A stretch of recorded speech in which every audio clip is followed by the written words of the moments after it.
ndinopa mushate zvara ndasvika. Ndikatore nguva ndisati ndauya baba, nhasi uno ndatouya kuzorora. Mwana wenyu uyo nhasi ndinorora. Ndakatora makore akawanda ndisati ndapisa pfuma. Kuti wandidi kurora baba, azireva kuti ndiri mboko, azireva kuti mkwaza muromo. Aiwa nguva yanga sati yakona. Nhasi ndinouya baba, ndinouya nebhegi remari, ndinouya kuzobvizira mandara yenyu ini ndoda kuirora. Munonyemerwa nemutemo mutsva vakaisa uyu. Nene mwana wenyu ndomubvisira pfuma, nokuti uyu akanaka. Unhu wacho, unhu wacho, unodhiseva, unodhiseva, unodhiseva kurorwa.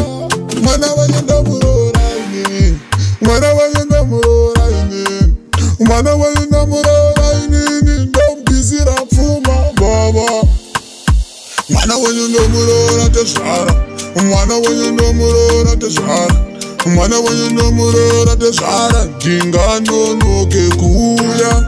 Mwana wenyu ndomurora tezvara, mwana wenyu ndomurora tezvara, mwana wenyu ndomurora tezvara, ndinganonoke kuuya. Ndizimboko, ndizimboko, nene ndinauya ndobvisa mari. Ndizimboko, ndizimboko, ndiri mbwasha wenyu baba. Ndizimboko, ndizimboko, ndinauya kuzobvisa mari. Ndinganonoke kuuya baba, asi ndichauya kuzorora baba.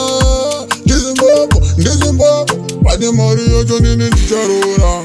Ndinoziva ndichanonoka kuuya, asi baba nini ndichasvika. Ndizimboko, ndizimboko, ndichauya kuzorora mwana. Ndizimboko tezara, ndizimboko tezara, ndinganonoka kuuya, asi ndinouya nini. Mwana wenyu ndomurora, ane unhu unotezva kurorwa.